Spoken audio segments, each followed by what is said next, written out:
What's going on, trading card game players? Figs here with Figs Forum, bringing you guys another edition of Phantom Knights. So I want to start by apologizing. I know I haven't been posting content lately. Of course, life has definitely taken up a lot of my time, but I was able to go to Nationals. Of course, I made it a point to go, considering we've got new Phantom Knight support. And I must say, I really love the support. I think the support actually gives the deck exactly what it needed. A bunch of new starters, all one card starters. Honestly, the deck has been performing for me amazingly. I'm not playing any Orcus stuff. I'm not playing any additional bricks. I felt the need to make the deck as close to competitive meta as possible, and I felt like eliminating as many bricks as we could, considering the deck already still technically has some bricks. I feel like it was best for us to mitigate, bad hands and things like that. The deck does still need the proper support, of course, with the new XYZ Dragon. Hopefully that, I know that comes out soon, and I'm more than excited for that support because I know the deck will be where it needs to actually compete in the meta with that, and it makes a huge difference. If you've been playing the deck, you'll know exactly what I mean. But yeah, I steered away from actually, including any Orcus cards, anything additional that didn't allow me to actually, perform with what the deck needed to do as its game plan. So, of course, I am playing, again, pure Phantom Knights, no additional engines, a lot of hand traps. I think it's like 18 to almost 20 going second cards. But the idea behind that is to obviously mitigate your opponent from having cards that would obviously stop you from further playing. And of course, that strategy worked very well. The only decks that I lost to at Nationals were Cool Tune. I did lose to one Elf Note deck on stream. Unfortunately, game 3, I ended up opening up just one way to play, and it got annihilated. But again, the deck has been performing so amazingly. I really do enjoy how the deck plays. Again, one card can basically get you to your end board, and Ophion's a strong card. Of course, Requiem is absolutely insane. I've had so many people, read Requiem and forget that he was like once per turn and things like that. So again, introducing new cards into a format, especially at a big event like Nationals, I felt like was a great call. Unfortunately, the deck can't compete with Cool Tune. As hard as I've tried, especially with trying to make sure that I have the right type of hand traps in order to combat the meta, it's been very difficult being able to strategically focus on Cool Tune alone, considering there's so many different decks, which again, I have no problem with. I love the fact that the format is wide. It gives me more options to basically solidify how I feel about the deck playing into the meta, which again, I played every other deck and I had no problems. I played Rolad, I played Blitz, I played against Elfno, I played against Branded. Again, I had no problem with those matchups. Again, Cool Tune it has too much to go with. It does too much. Looking at the hand and being able to see a lot of my interactions prior to me using them allows them to play around it very easily. And then on top of that, controlling the card that I draw off the top of my deck. Again, these effects are obviously insane. We're all kind of dealing with the same thing, but of course, when you're playing a deck that's not considered a tier 1 or tier 2 deck and you're being hit with strategies such as that, it does make it very difficult for the deck to actually feel that great. So, with that being said, I do think that the deck, again, is in a great place. It has exactly the type of support that it needs, especially with the upcoming support to, find a place in the meta. And I do think that it'll be a very competitive deck in that sense. Let's avoid, throwing bricks in there and throwing additional cards. I've seen quite a few different Orcus lists where people are, dumping like, Skeleton off of the Cherubini, bringing it back, and then they're playing like just the trap and a couple extra deck monsters. Preferably, I like to focus my deck more on the PK stuff. Even in the past, if I was, building my deck around something, it was always around the strategy that the deck needed to do, because that's the deck's strength. The deck's strength is its ability to be able to do what it's supposed to do. And of course, we've always lacked in some of the extra deck cards, as well as main deck cards that allowed us to be able to play the deck as a pure deck. We always had to play some kind of sub engine or some kind of additional engine just because there was never enough cards. But now playing the deck as is, I love it. Honestly, some of these cards are absolutely insane. I can't wait to go over a couple of them with you guys in my opinions based on, how I use them, why they're important, and of course my build, to kind of show you guys exactly why I played it the way that I did. It's nothing special, nothing, super intuitive, of course, just kind of your, very low to the ground basic Phantom Knight stuff. And again, those strategies are great because again, a lot of these bodies, they hit the board, they hit the grave, and they come right back out. Your recursion is even more insane than it was before, considering that you actually have a couple of free searches and free bodies, which make it so much easier for you to play through your opponent's hand traps. And yeah, I was very excited. Honestly, I had a great time at the event. I love the fact that the deck performed the way that it did. Again, despite my record, I feel it went really well considering that I wasn't even playing prior. I think the last time I played was at a regional in Millennium Games in Rochester, New York, which was like a couple of months ago. I played Malice. But since then, of course, I'm always theory crafting and I'm always looking at the cards, looking to, make builds and, find a way to obviously, make sure that the deck can compete with the current meta. So yeah, with that being said, I don't want to take up too much of your guys' time because I do want to try to give you guys a little bit of a combo just so that I can show you you how I was typically trying to make my boards depending on some of the starters. And so I can show you guys that, as well as show you any adjustments or changes that I would have made. Honestly, very small ones, but of course with the new cards coming out here in the next set with that big support that a lot of decks are getting, it'll definitely be nice for us to be able to get that support, because it will change everything on how the deck plays, functions, and everything. Because again, that card's actually pretty insane actually. Go ahead and get into the deck profile.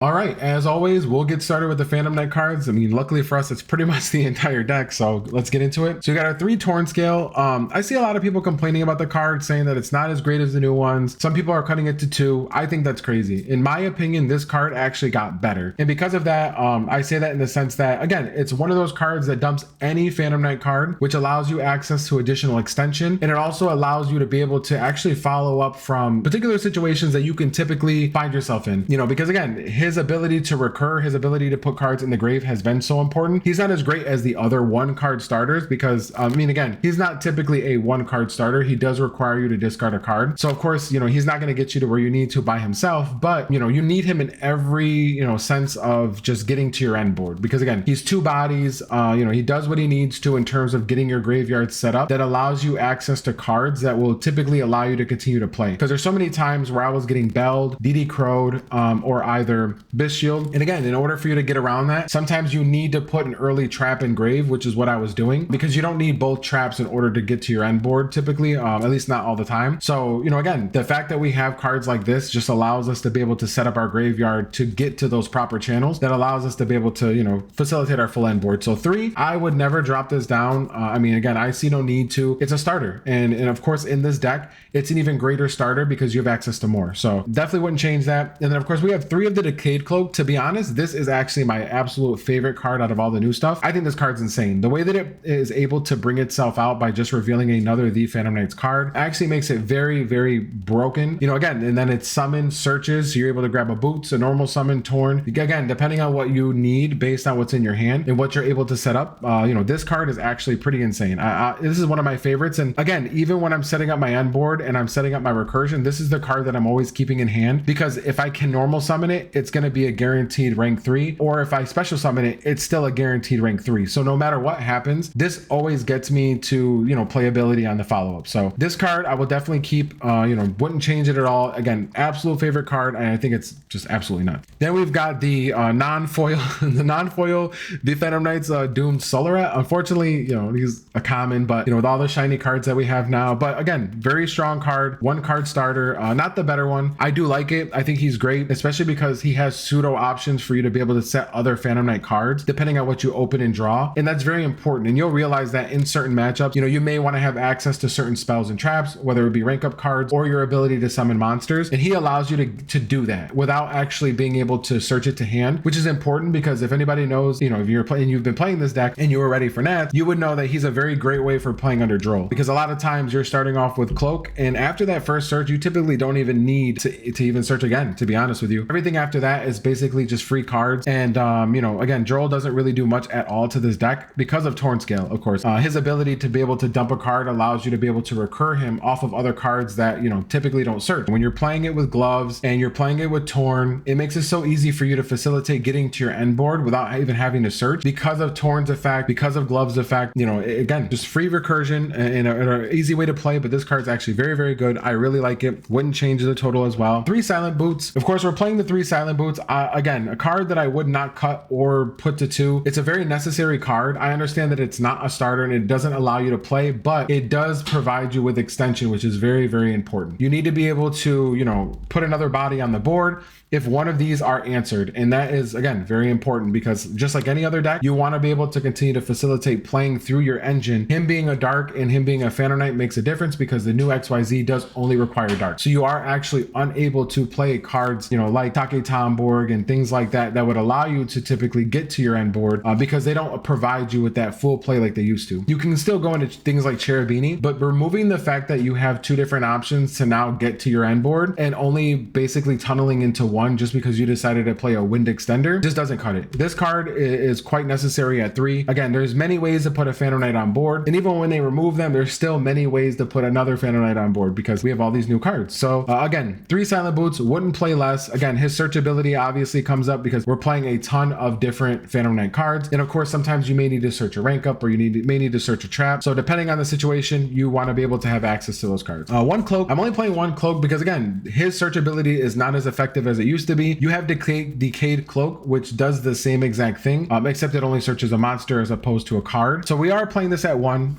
The necessary reason for playing this at 1 is because we do also play Foolish. So again, it becomes a 1 card starter. You're able to Foolish, send this to grave, grab Decayed, or grab Solar Rep in order to start facilitating play. Otherwise, he's there to be able to get you other cards that you do need in order to start building your board. He also, again, can grab rank up cards, which is very important because, as I said, sometimes you want to deviate from your game plan. Bardiche may need to set a Phantom Knight's wing. So, at the end of your combo, if you're able to make it there without any additional assistance, this is always ends up being a free search, which is why I always end up using it for follow-up, or always end up using it for getting a Phantom Knight card that I don't typically have that I do need for my end board or for my opponent's turn. So I wouldn't play it more than 1. I feel like more than 1 is unnecessary because, again, you don't want to put in a lot of normal summons. Sometimes these cards become your normal summon because sometimes you may not even open another The Phantom Knight's card to really reveal to summon him. So you don't want to put yourself in a position to have too many normal summons. That's something that, of course, if you've been playing the deck for a long time, can be pretty difficult to manage. So that's why we're only playing the 1 cloak and 1 ragged gloves. Still necessary because, again, sometimes you get in those predicaments where Cherubini needs to send a trap. And of course, he can't send a trap. So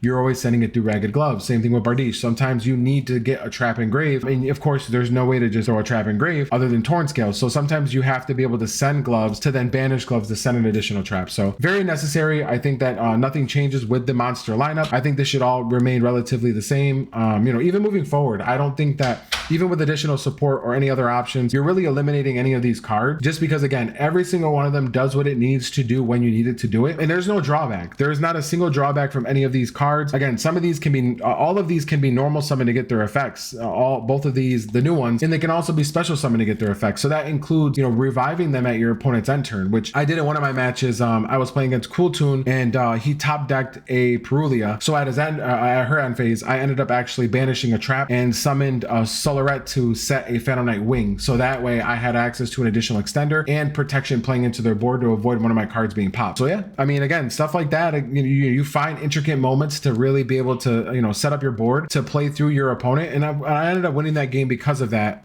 Because again, I didn't top deck the Perulia. I ended up top decking Dominus Spark and it made a huge difference. So again, and that's the idea. You want to be able to try to take yourself out of those, small moments and pivot. And these cards are great at pivoting. I have to admit, everything from the changing, levels to being able to use monsters or XYZs as monsters for XYZ material is absolutely good. And you'll find that as you continue to play the deck, there are so many different moments where their secondary effects come in that is just huge. So yeah, definitely wouldn't change the monster lineup. I feel like it's, again, perfect for what it is and how these cards function. And yeah, I don't see any need to really change that at all. So let's get into the spells. We're doing the 1 rank up Requiem, the 1 launch, the 1 wing, the 1 fog blade, and the 1 trap. We decided to go with one of each of these because, again, now these are basically extenders. These are no longer end board pieces. You can use them as end board pieces, again, as you need them. There was quite a few times I would end on Phantom Knight Wings games 2 and 3 to give my Ophion protection from FTV, from Lightning Storm, anything that could basically destroy my monster. I wanted to be sure that I had that kind of protection. Also, it's very good when you're playing against certain decks, like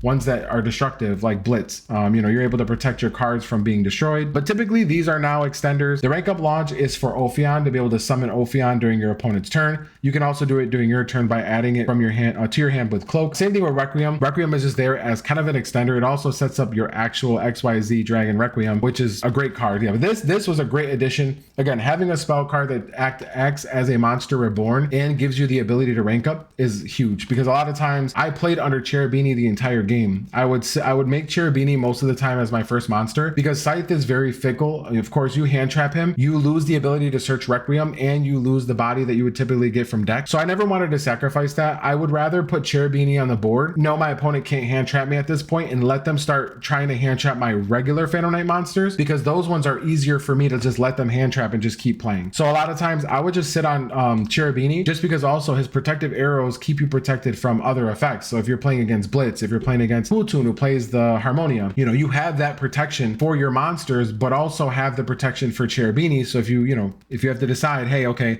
I'm going to send this instead. Or let's say, for example, Solarette, you already had the trap monster. You can now set wings, keep wings on board for Cherubini. So if they try to pop Cherubini, you send wings and now you have a free extender. So there are so many different situations that I got myself involved in that I was just playing it correctly. I sat under Cherubini, would make my Requiem, and then I would go into Bardiche. Because again, Bardiche is no longer really the end board, so to speak. He's just there. Like if he doesn't resolve, 9 times out of 10, I really don't even care, because the only thing he's usually going to set is the rank up launch. And as I said, Cloak allows us to be able to search it anyways. And Cloak, again, depending on how you do your combos, Cloak's effect typically doesn't end up being used unless your opponent hand traps you and you need to find another card or another way to play. So that's why I don't really put emphasis on trying to protect Bardiche anymore. I'd rather play under Cherubini with the protective ability to allow my opponent to not be able to interact when they want to. I want to be able to, get to Requiem, without them being able to interact. And then once I have Requiem, I don't care what they do. At that point, I'll just negate and destroy anything that they throw at me because, we get free cards. So yeah, this lineup was great. I thought about trying to play more of the trap monster just because, again, extender, but I wasn't a fan. Again, it's just unnecessary as far as,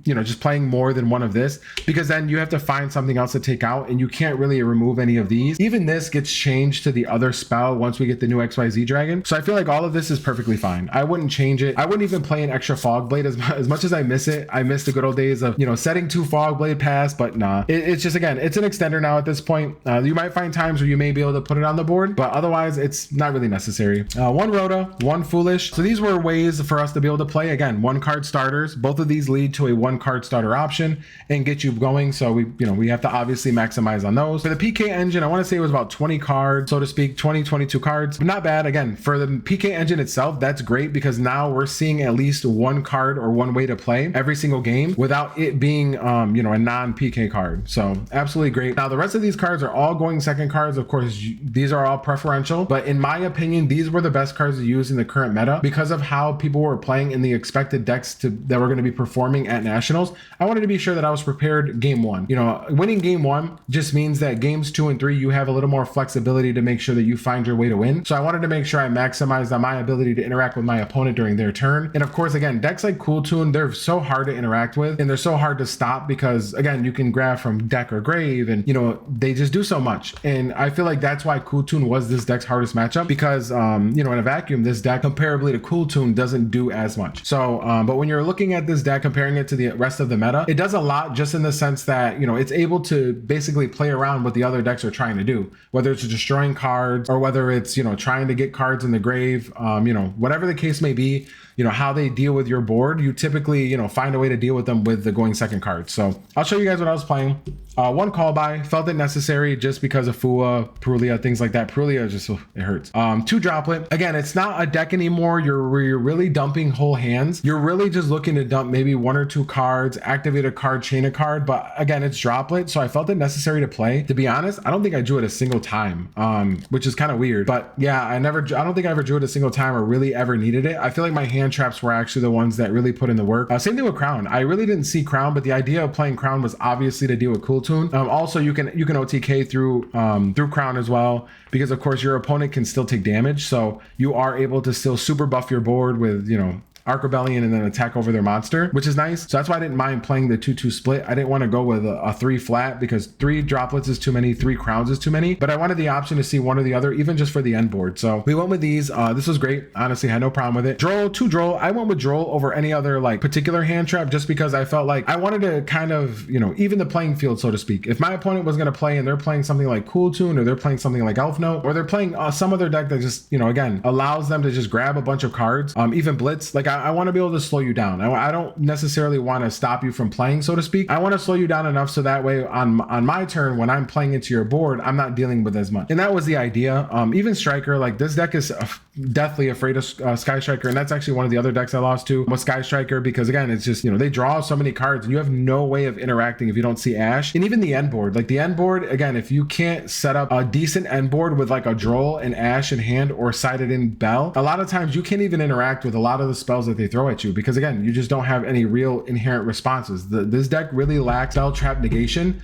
So you want to make sure that you have the ability to kind of slow your opponents down, which is why I cited Bell games 2 and 3. To be honest, I don't regret playing Droll, but I do feel like if I had the room, I would have played Droll, Bell, and Ashe in the main, just because again, Bell hits some spell cards that you typically wouldn't be able to respond to with the rest of your engine. And that made a big difference, in my opinion. It really did. 3 Malcharmy, Fualos. I mean, I'm not even sure I should say anything about it. It's Fualos. 3 Ashe. I didn't want to do the 2 Ashe like some people were doing and all that other stuff. Again, I want to stop Fua. I want to stop Perulia. I want to stop Engage. I want to stop all these draw cards, you know, the Radiant Typhoons, all these. I don't want my opponent to gain that much advantage. So, and then again, Ashe is also interactive during your turn against like Cool Tune, where if they, you know, activate the spell or, you know, again, most of these cards, you kind of find your option. If you know that your only hand trap is Ashe against Cool Tune, you're not going to Ashe them on their turn. You're going to hold it for your turn and then find the right moment to, you know, play through the first and then, you know, Ashe the second or something like that, you know? So again, 3 Ashe I felt was necessary. 3 Dominus Spark. This card, I have to say, is insane. Like, this card put in so much work. I didn't think that it was actually going to be that good, but to be honest, it was pretty insane. Even if it was something where I set it and activated it or just using it from hand, but just whenever I want spot removal is just so good, because if your opponent doesn't know it's in your hand, especially like something like Cool Tune, they're never going to know when to basically, you know, not overcommit. Because again, you know, the minute you play anything, you're kind of expecting your opponent to have a response, right? Especially with all the new Dominus cards. Whenever we activate an effect, you're just thinking, okay, well, you know, someone's going to respond with Harmonia, or, you know, someone's going to respond with, you know, the Blitz card, or someone's going to respond with, you know, Dominus Spark or Dominus Impulse. So you're kind of at that expectation of, all right, like I'm waiting for that response. So Dominus Spark puts them in check for the entire turn just because of the fact that it's not react. You basically use it when you want to. And that was the biggest thing for me. There were so many times where I would like end phase focus this, or mid combo, I'm like, okay, you know, I know you need that, so I'm just going to remove that. And it was great, honestly. You know, a lot of times I did actually have it paired up with Dominus Impulse.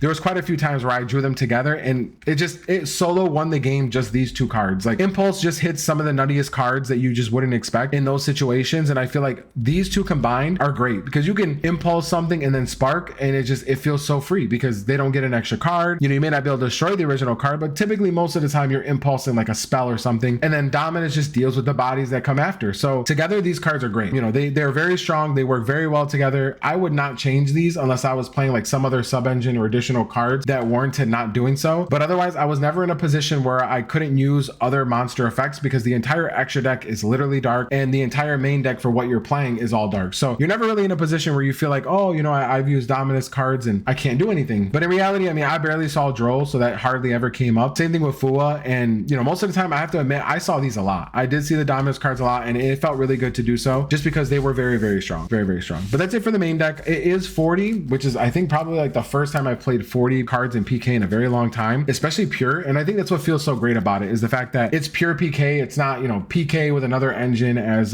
40 or anything like that. So it feels really, really good. So let's get into the extra deck. We have the 1 Cherubini, of course, you know, the honorary Phantom Knight, IP Masquerena. I was still playing IP. I seen some people cut it, which was very strange to me because I was always able to set this up. I don't know how people weren't. I was always able to set this up with Requiem and Bardiche, and it gave me like 7 interactions with just 1 card. Like, I don't know. I mean, again, I found a need to play it, and I mean, it's IP. It also helps you to bridge. You know, sometimes you need to, you know, not go into Cherubini because Cool Tune has a monster that changes your level, so you have to go into IP first. So yeah, trust me, like I said, I've thought about a little bit of everything, and I didn't want to be put in a position to just lose against some of the best decks, but man, when you can just do so much, I mean, yeah. So SP Little Knight, standard. Bardiche, the boss monster of the deck. That's all for the links. I didn't play anything additional. Didn't want to play Dark Charmer. Didn't feel necessary. There are no other good dark decks other than what you're playing. Would be the only time I'd ever want to pull something out of someone's graveyard, and I didn't expect to see Mitsu, which I didn't. So I'm glad I didn't play it. It would have felt like a wasted slot. Now to go into the XYZs, Shamanite. This card is amazing. I have to say, it has so many applications, and honestly, depending on how like you play your board, it does so much more than what you think. And I mean that in terms of recursion, because a lot of times, like, I've let this on board as my monster to use the rank up with, only because I knew the matchup that I was playing in, I would try to, you know, revive my monster and pop a card first before I would even try to rank up. Cause, you know, because I don't want to just put Ophion on the board. Obviously, I want my opponent to play around it. So a lot of times I would just like leave this on the board out of all the monsters if I had like that additional extension, and literally just, or if I had Requiem and they negated something, I would bring it back, put it on board and just leave it there, because every time a trap is banished, he gets the effect to equip one. So, you know, in your follow-up on their turn, you know, you just get access to all of your traps back. You're banishing them to summon your monsters to get the pop. You're putting additional monsters on board so that you can resolve IP, and he just gets the trap back. And the next turn, again, it's same thing. You just, if you IP'd and got rid of him, now you have access to a trap again for next turn for additional follow-up. And that's going to become even much better with the new support for the XYZ Dragon, because he is named a Phantom Knight monster. So you can actually revive him with the trap. So it just makes it so much more relevant in the future. But this card's actually absolutely insane. The support that this card gave PK, of course, as being a rank 3, I'm not mad at it. Not mad at it at all. 2 Phantom Knight Breaksword. Again, I don't see how people are cutting it to 1. I played 2 of these and it was insane. Being able to just summon this and they're just like looking at it, because a lot of cards pop right now and they're just like, all right, well, like if I answer it, they're just gonna get 2 more bodies. And that happened a couple times. They answered it. I brought them back and just made Raiders Knight and then just ranked down again. And then just start climbing to where I need to, to keep playing. Like, again, I would never not play 2 of this. Sometimes even on your end board, when you're trying to set up, if they answered your scythe, again, sometimes you need those 2 additional bodies in order to recycle them so they don't get banished. So that was why I always kept 2, and I'll always keep 2. I don't see a reason to not play 2. Even playing into a board, it's so good. Like it does everything you need it to, because a lot of times if you pop this and pop another card and you bring back 2 guys, you don't even have to go into Raiders Knight. There's other things that you can go into. Like you can bait them with Dark Rebellion. You can go into IP. There's a couple of times I went into IP, we use a trap, get into Bardiche, then Bardiche to make the second break sword, and then just do it all over again, So 2 is definitely necessary in my opinion. I wouldn't play less. I don't know why people would want to play less. Again, there's nothing else to really facilitate putting in its spot. The only one that we'll obviously have to make room for is XYZ Dragon, and I'm already prepared for that, so I'm not too worried. But I really don't see myself cutting this. It's the only one that's not once per turn as well. And people find that out the hard way. So no, definitely wouldn't cut this. And as I said, 1 Raiders Knight, card's insane. People forget also that he's a Phantom Knight name as well. I don't know why, but they do. Arc Rebellion, again, no explanation needed if you've been playing the deck. It's just a necessary card for being able to just kill your opponent when you feel like it. Then 1 Dark Rebellion and the 1 Dark Requiem. I decided to play, of course, this because, again, that's kind of the strategy right now. We're really looking to pump out Dark Requiem. Card's super strong. The ability to bring back free bodies and its ability to negate and destroy not once per turn has been great. A lot of people just, again, have a hard time expecting and dealing with it. But of course, moving forward, we'll end up getting rid of this, unfortunately, to start playing the new one. 2 Scythe. This is one of the ones that I feel like you can play 1 of. This is the only one I feel like you can play 1 of. The reason why I didn't was because I know that Cool Tune can look at your extra deck and banish a card. And I felt like if they were going to banish, my only copy, then I would be in a pretty bad predicament. Also, there are a few times where, again, if you're starting to play the game and you summon this and they stop it and that was your only way to play, they're going to get rid of it. And then on the follow-up, you really don't have a way to dig into your deck for other names to start setting up your board. So I wanted to have 2. I didn't want to put myself in a predicament where, I made the 1 and then all of a sudden it just didn't resolve and I got Ophion and Typhon. So Ophion, of course, is Ophion. Typhon, I decided to play it, because again, we have a trap that allows us to XYZ summon during either player's turn. It came up quite a few times, especially when you're trying to play under Fua too with the trap. Sometimes you need to actually set up and make your XYZs during your opponent's board, or opponent's turn. Yeah, I use it mostly for the trap to be able to just kind of like put a body on board. And it saved me so many times putting a 2900 defense monster on the board and stopping other effects. It does make a difference and it has protected me quite a few times. And I like it because sometimes what I'll do is during my opponent's end phase, I'll make Typhon and it gives me the ability to have access to removal at the start of their turn. So I am able to go ahead and just, bounce a card, bounce a monster or whatever, and, deal with it the way that I need to. So yeah, those are the 15. And like I said, I think moving forward, honestly, I would probably end up cutting like these for the XYZ Dragon, because I'll continue to play Ophion, and I might cut IP because I know that when I was doing my theory crafting with the new XYZ Dragon, I wasn't using IP. We'll go into the side deck. Again, preferential as always, but I want to give you guys my take on why I play these cards. Duster, anybody knows who plays PK. PK has a hard time dealing with back row. So I just wanted to solidify the game state by having access to cards like Harpies and Evenly Match. Again, it was just great, honestly. There's not a lot of decks that are able to, get evenly matched and still be able to put up a stellar board or continue to put, pressure on my board after the fact, except through hand traps. So I felt like evenly matched was great for being able to deal with those decks that just didn't have a way of being able to answer this card. 3 Perulia, again, you kind of want to keep your deck consistent and you want the ability to slow your opponents down. Certain matchups required us to play Perulia, of course, because it does slow down the matchup or gives us more advantage. So of course, course, we're playing the Prulia. I did go with the Solemn package for the end board because, again, the only thing that the deck doesn't have is Spell and Trap Negation. So, you know, I decided to play the Solemn package and it went well, honestly.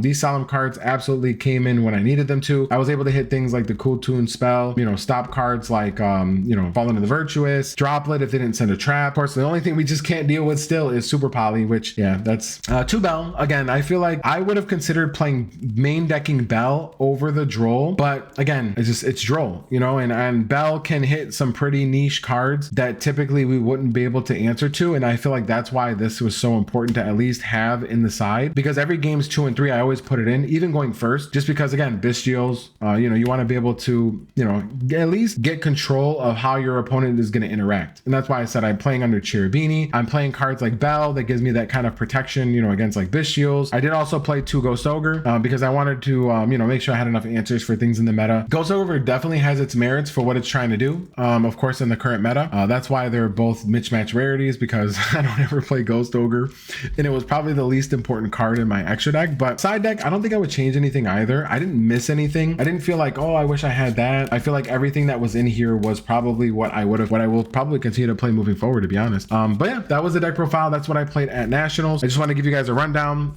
You know, exact same list that I played even on stream. But yeah, let me go and I'll give you guys a quick combo session. That way you guys can see how it was I was playing my end board or setting up my end board through 1 or 2 particular cards. And then that way, you know, you guys can kind of, you know, deviate, find your methods, and, you know, kind of go from there.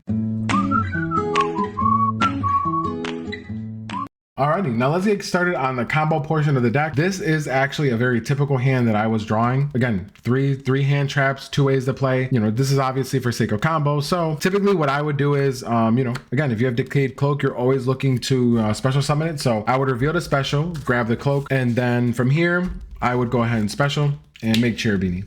So I'm never really going into Scythe. As I said, for me, that's not a reliable way to play. Scythe is too fickle because, again, now you have the protection that you need to play under things like Harmonia and stuff like that. So we'll go ahead or any other Blitz card. So we'll go ahead and activate his effect. We're going to actually send Torn Scale. Believe it or not, whether or not he's in my hand, I always end up sending Torn Scale just because, again, you don't want to play with any of these cards in your hand. The Torn Scale will end up being follow-up, or you may need to normal summon it. So we want to make sure that we're playing with what we have here because, again, everything else is literally extra, and you'll see why I say that. So we'll banish Boots. So I'm going to grab Fog Blade. Typically, that's what I was doing. I was grabbing Fog Blade instead of Wings because Wings is a better end board card. You already have plenty of monster effect negation. Trigger Torn, bring them out in an arrow. So here I was actually sending Solar Rat. Then I would go ahead, banish the Fog, summon.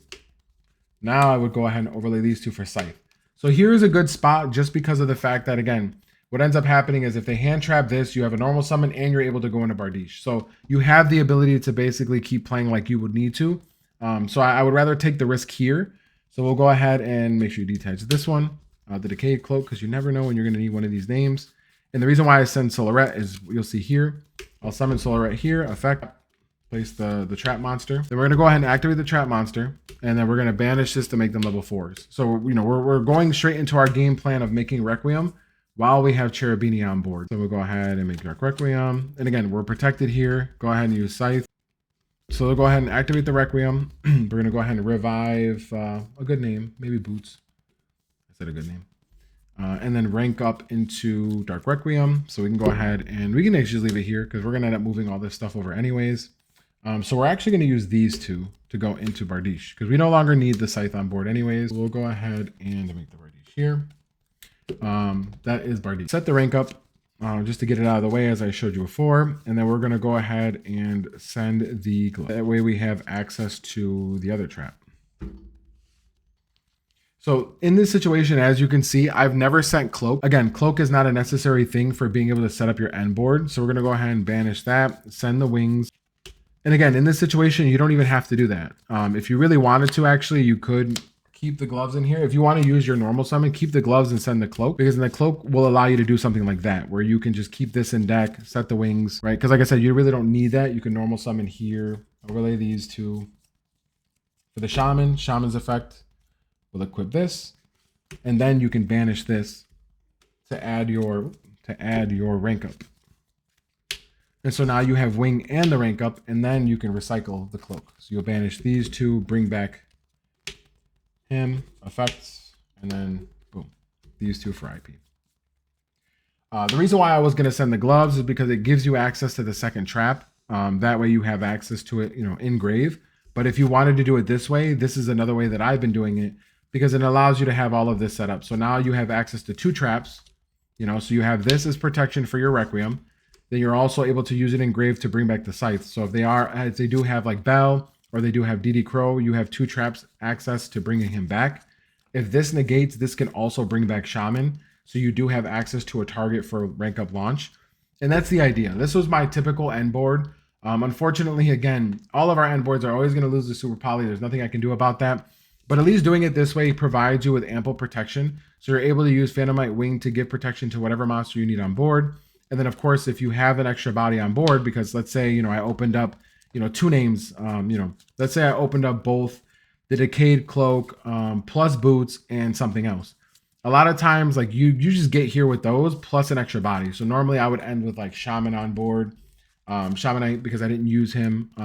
Again, it just depends on what your opponent throws at you. But that's typically how I was playing it. And this end board is pretty solid, especially for with 1 card. You're able to pretty much set up a lot, especially because like you have access to Ophion here. Then whatever non-engine you have, like this is 1 interruption, IPSP. Obviously that's a double interruption. This is 3. So like this in itself is literally 6 right here out of monsters. And then of course you have access to like wings. You have access to rank up launch for you to make Ophion for a floodgate. And then you have your other hand traps that allow you to basically answer your opponent. And again, that's where the issue lies, is that even though with this end board, again, it's strong and it's very good, but the problem is that it has no spell and trap negation. So you're typically trying to find the best way to set up your board with protection, which is why I've always liked the idea of, setting the wings and using the cloak as like a searcher for the rank up launch. You got to rely on the solemn cards, honestly, going into games 2 and 3, because you need to have some kind of spell and trap protection for board breakers. Otherwise, this deck plays very well into hand trap. I've had very little issues unless I open up only one way to play, which actually happened to me on stream in game 3, because game 1, again, I drew everything. I just drew the one way to play, did exactly this. And, obviously it was very rewarding. So that's it for the combo that I have here. Again, it kind of goes the same way depending on what you're using to basically start the engine or the combo. But typically, if you're doing it with this, obviously you may have to go Scythe depending on what you do have. Also, something to note is that, again, if you do go this, you do have access to a normal summon. So that in that point, you may have to go, these 2 into Cherubini to send Cloak for boots, go for your normal summon, and then keep playing that way with Scythe into Decayed Cloak, grabbing you an additional body and then climbing from there. So in that situation, that's where you'll probably have to use double trap. But like I said, depending on what you're starting with, Decayed Cloak will always be the best way to start and always be the best way to, facilitate playing as a 1 card combo. But that's it. I wanted to go ahead and try to give you guys as much as I could in regards to how I've been playing the deck. Again, I'm going to continue to give you guys more content. I'll be looking for more ways to obviously play the deck with the upcoming support and, fine tuning the deck so that way it plays a little more efficiently into the meta. But yeah, if, as always, drop your comments in the comment section below. I'm really glad to be back making content. It always makes me so excited because I really love playing this deck, which is why I had to go to nationals this year despite not having the full support. But again, I had a blast. I really enjoyed playing the deck there, and I'll enjoy playing the deck moving forward. I'm hoping that we can make it to next Nats and with the same deck and this time take it home. So but yeah, jump in the comment section below. Let me know what you guys think. Give me your transformations. Show me what you guys have been making and what you guys have been brewing, and let's talk it up. And appreciate you guys, and especially for those who were looking for me and asking for content. I really appreciate you guys. I am going to be pushing out more content moving forward now that we're back into it and we've got our cards, especially when the new cards come out. So yeah, definitely show me that support, like and subscribe. And again, I appreciate you all, and I wish you guys the best.